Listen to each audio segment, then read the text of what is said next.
하나님 아버지와 우리 주 예수 그리스도로부터 오는 은혜와 평강이 여러분과 함께 하시기 바랍니다. 아멘. 5월은 가정의 달입니다. 지난주 금요일 5월 5일은 어린이날, 이번 주 월요일인 내일 5월 8일은 어버이날입니다. 그리고 5월 21일은 제정된 지는 얼마 안 됐습니다만은 부부의 날로 또 기념일이 되어 있죠. 이렇게 5월은 가정과 관련하여 기념하는 날들이 많이 있습니다. 이 시간에는 오늘날 어느 때보다도 가정에 대한 관심, 또 가정의 행복에 대한 관심이 많은 만큼 또 동시에 가정의 위기라고 그러죠. 사회학자들은 이것을 가정의 부재, 가정의 해체라는 사회현상, 사회병리 현상으로까지 설명을 하고 있습니다. 아무튼 이러한 가정의 위기를 걱정해야만 하는 이 사회 현실을 우리가 생각하면서 가정윤리의 회복이라는 제목으로 은혜를 나누고자 합니다. 우리는 사람들 사이에 지켜야 할 규범을 윤리라고 일컫습니다.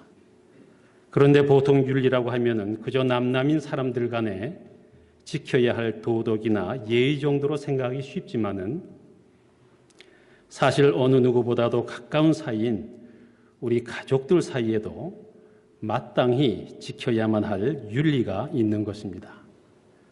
더욱이 오늘날처럼 가정들이 위기에 내몰려 있을 때일수록 더욱 가정윤리가 바로 세워져야 가족들 간의 신뢰와 기쁨이 가득한 가정을 이루게 될 것입니다. 그리고 우리가 기독교적인 관점에서 가정윤리를 생각해 본다면은 우리는 무엇보다도 먼저 가정이란 하나님께서 세우신 공동체임을 잊지 말아야만 할 것입니다. 다시 말씀드리면 이 가정은 인간이 고안하고 창출해낸 그러한 제도가 아니라 하나님께서 주신 신적인 신성한 제도, 디바인 인스티튜션이라는 말도 있습니다만은 신적이고도 신성한 그러한 것이라는 것입니다. 세상적으로 바라보듯이 그저 서로 좋아하는 사람 만나서 심지어는 조건이 맞아서 결혼해서 가정을 이루게 되었다고만 생각해서는 안 된다는 말씀입니다. 왜냐하면 우리 그리스도인에게 있어서 가정은 하나님께서 이미 창조 시에 제정하신 원리로서 창조 질서라는 거대한 질서 아래 존재하고 있기 때문입니다. 사실 우리가 살아가고 있는 세계에 있어서 질서란 사람들이 더불어 살아가는 데 꼭 필요한 약속입니다. 특히 하나님께서 만드신 가정이라는 공동체의 구성원인 가족들은 믿음, 사랑, 순종, 용서, 관용 등과 같은 귀하고 아름다운 영적 가치들로 질서 지어져 있습니다. 그 결과로 아담과 하와로 이룬 인류의 첫 가정 이래로 가정은 세상이 아무리 험하고 또한 세파가 아무리 거셀지라도 여전히 가정은 지치고 고단한 사람들에게, 우리 인생들에게 안식처가 되어왔던 것입니다. 그런데 교우 여러분, 가정의 그 아름다운 질서는 그저 저절로 지켜지는 것이 아니라는 것입니다. 왜냐하면 적어도 그리스도인에게 있어서 가정의 질서는 거룩한 사명이기 때문입니다.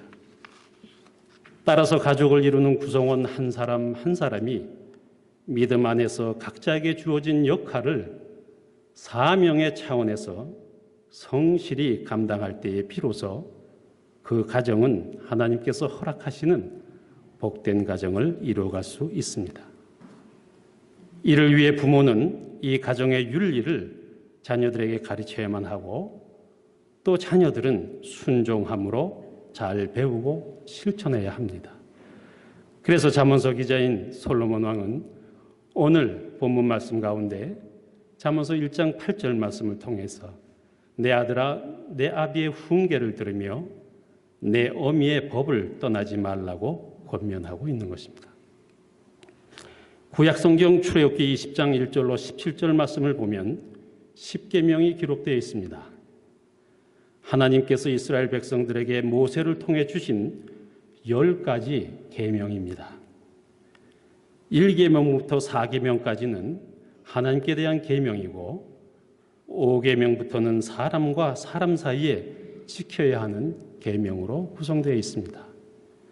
그런데 사람과 사람 사이에 지켜야 할 계명 가운데 가장 첫 번째 계명이 내 부모를 공경하라는 것입니다. 그만큼 우리 기독교의 경전인 성경은 부모 경경이 얼마나 중요한지 분명히 보여주고 있습니다. 그래서 또한 우리 기독교를 그 어느 종교보다도 가정의 종교 또는 효의 종교라고도 말하고 있는 것입니다.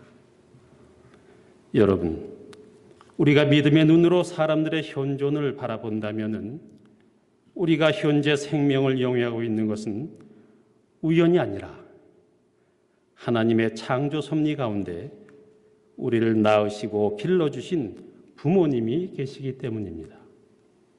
그래서 부모 공경은 자녀들의 마땅한 본분인 것이며 10계명을 보면 내 부모를 공경하라는 말씀이 심지어 제6계명인 살인하지 말라는 계명보다 먼저 나온다는 것은 우리로 하여금 많은 것을 생각하게 합니다. 이와 같이 볼 때에 우리는 가정생활이 신앙생활과 구별된 독립적인 영역이 아니라는 것을 깨닫게 됩니다. 다시 말씀드려서 가정생활이 성경적이거나 신앙적이지 못한 사람은 그 교회생활, 신앙생활이 성경적일 수 없다는 것입니다. 그래서 남편과 아내 간에 혹은 부모와 자녀 간에 성경적 교훈을 따르지 않는 성도나 신자는 하나님 보시기에 합당한 신앙생활을 하고 있지 못하구나라고 말씀드릴 수도 있다는 말씀이에요. 사도 바울은 에베소서 5장 18절 말씀에서 에베소 교회 교인들에게 오직 성령으로 충만함을 받으라고 말한 다음에 곧 이어서 남편과 아내, 부모와 자녀의 바른 관계를 이루는 가정생활을 강력하게 권면하고 있습니다. 바로 이것은 가정이 성령 충만한 삶의 가장 1차적인 현장임을 암시하는 것이며 더 나아가 성령 충만한 성도의 삶은 바로 가정에서부터 시작된다는 것을 의미한다고도 볼 수 있습니다. 여러분, 그리스도인이 된다는 것은 예수 믿고 구원받아서 새로운 사람이 되고 또 새로운 삶, 새로운 생활을 영위하는 것을 의미합니다. 따라서 그리스도인의 가정은 가족 간의 새로운 관계가 형성이 됩니다. 가장인 아버지나 남편이 가정의 영적 제사장이 되어 하나님께 예배드리며 순종합니다. 아내는 주님께 순종하는 남편을 사랑하며 믿음 안에서 존경합니다. 그리고 주 안에서 서로 사랑하며 순종하는 부모를 보면서 자녀들도 부모에게 순종합니다. 이것이 바로 하나님께서 만드신 가정의 질서입니다. 그래서 종교개혁자 마틴 루터는 가정이야말로 자녀들을 거룩한 하나님의 백성으로 성숙시켜주는 학교요, 하나님 나라로 가는 길을 가장 확실하게 가르쳐주는 학교라고 생각했던 것입니다. 이렇게 볼 때에 행복한 가정 공동체를 위해서 가정 윤리는 엄격하게 철저하게 지켜져야만 할 것입니다. 여러분, 성숙한 사람과 미숙한 사람의 차이는 권리와 책임에 대한 이해에서 찾을 수 있겠습니다. 미숙한 사람은 책임감 혹은 책임의식은 없고 자기의 권리만을 주장합니다. 그러나 성숙한 사람은 책임을 통해서 권리를 누릴 수 있다고 생각합니다. 전통적으로 우리들이 자녀 교육 분야에서 지대한 관심을 가져온 수치 가운데 하나가 IQ라는 것이 있습니다. 인텔리전스 코에션트라고 지능지수를 의미합니다. 특히 부모님들은 모두 자녀들의 IQ에 관심을 가졌으며 교육도 IQ를 높이는 데 집중하였다고 합니다. 왜냐하면 자녀들이 행복하려면 IQ가 초과, 성적이 잘 나와야 된다고들 생각을 했기 때문입니다. 그야말로 행복도 성적순이라는 생각에 젖어 있었다는 반증이 됩니다. 그리고 세계인들이 우리나라에 대해서 궁금하며 질문하고 있는 것 가운데 하나인 도대체 왜 그렇게도 한국의 어머니들은 자녀들의 교육에 올인하는가에 대한 분명한 해답도 이 가운데서 찾을 수가 있을 것입니다. 물론입니다. 자녀들의 행복을 바라는 어머니의 마음이겠죠. 물론 자녀들의 행복을 바라는 어머니의 마음 그 자체는 문제가 있을 리 없습니다. 그러나 방법에 있어서 오류가 있었던 것입니다. 왜냐하면 자녀들의 진정한 행복이 꼭 성적에만 달려있지 않다는 것이 많은 교육학자들의 연구 결과로 적나라하게 드러났기 때문입니다. 더구나 요즘 인간의 행복을 연구하는 심리학자나 사회학자들은 인간의 행복도를 높이기 위해서는 IQ보다도 EQ, Emotional Quotient, 감성 지수를 높여야 하며 더 나아가 MQ, Moral Quotient라고 합니다. 도덕 지수, 윤리 지수를 높여야 한다고 주장하고 있다는 그 사실에 우리는 유의를 해야만 합니다. 이와 같이 볼 때에 가족으로서 책임이라는 관점에서 본다면은 부모로서 자녀들에 대한 바른 양육에 대한 책임감과 자녀로서 부모님에 대한 책임으로서의 순종이 균형 있게 유지되는 그 가정이 건강한 가정임을 우리는 알 수가 있게 됩니다. 그리고 이러한 가정은 아무리 어려운 일을 만나도 그 어떤 고난이나 시련이 닥칠지라도 가족 모두가 힘을 합쳐서 능히 이겨낼 뿐만 아니라 더 나은 미래를 바라보며 소망 중에 살아가는 복된 가정을 만들어 갈 것입니다. 마지막으로 가정 윤리는 하나님의 도우심 안에서만 가능하다는 사실을 우리는 깊이 생각을 해봐야만 합니다. 가정교육의 중요성은 이 시대의 가정을 이루고 살아가는 모든 이들의 공통된 관심사입니다. 성경은 분명히 주 안에서 우리 자녀들을 가르치라고 말씀하십니다. 주의 훈계로 양육하고 주의 권위로 지도하라는 것입니다. 에베소서 6장 4절 말씀을 보니까 아비들아 너희 자녀를 노엽게 하지 말고 오직 주의 교훈과 훈계로 양육하라. 이렇게 사도 바울은 권면합니다. 내 말로 내 편견과 감정이 실려있는 나의 말로 하려 하지 말고 진리인 하나님의 말씀으로 자녀를 양육하라는 것입니다.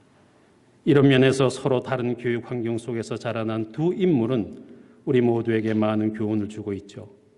성자인 어거스틴과 로마 제국의 폭군인 네로 황제의 경우입니다. 두 사람은 서로 다른 시기에 살았지만은 모두 어머니가 있었는데 각각 모니카와 아그리피나라는 여인이었습니다. 어거스틴의 어머니였던 모니카는 방황하는 아들을 바로 세우기 위해서 13년 동안을 매일 눈물로 기도했다고 전해지고 있습니다.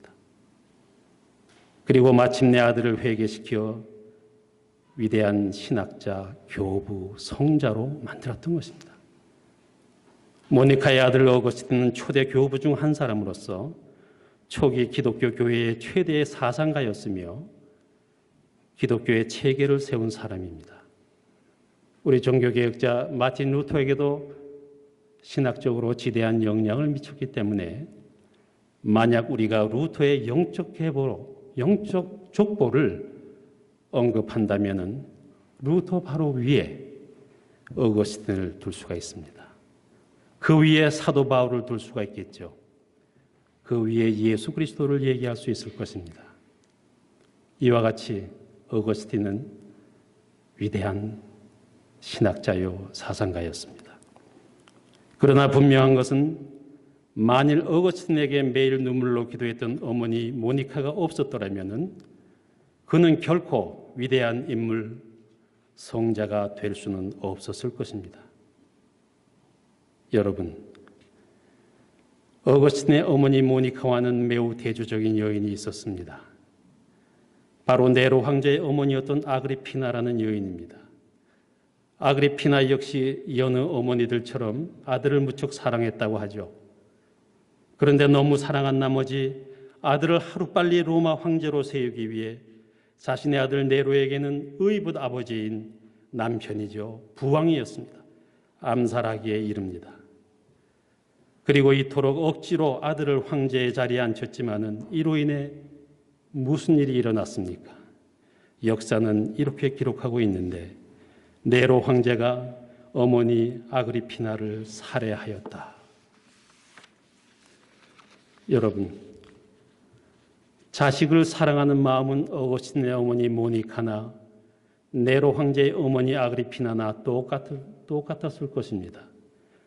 그러나 신앙적으로 사랑했던 모니카는 아들을 성자로 만들었고 세상적 야망을 가지고 사랑했던 아그리피나는 자식도 망치고 자신마저도 멸망하는 결과를 초래하였다는 것입니다. 사실 제가 어거스틴과 네로의 예를 들면서 저들의 어머니가 한 사람은 성자로 한 사람은 폐륜하로 길렀다는 말은 했지만은 믿음의 관점에서 본다면은 한 사람을 변화시킨다는 것은 더구나 세 사람을 만든다는 것은 내가 할 수 있는 일이 아닌 것입니다. 오직 하나님만이 성령을 통하여 우리 인생들의 마음을 변화시키며 새 사람으로 만들어 주시기 때문입니다. 그래서 우리는 항상 자녀들을 위해 기도해야 할 것이며 가정과 이웃을 위해 나라와 민족을 위해 세계를 위해 기도해야 한다는 것입니다. 이 시간 바라기는 우리 모두 5월 가정의 달을 지내면서 하나님의 도우심 가운데 가정윤리의 회복을 통하여 하나님 기뻐하시는 복된 가정들을 모두 이루시기를 주님의 이름으로 축원합니다. 모든 지각에 뛰어난 하나님의 평강이 그리스도 예수 안에서 너희 마음과 생각을 지키시리라. 아멘.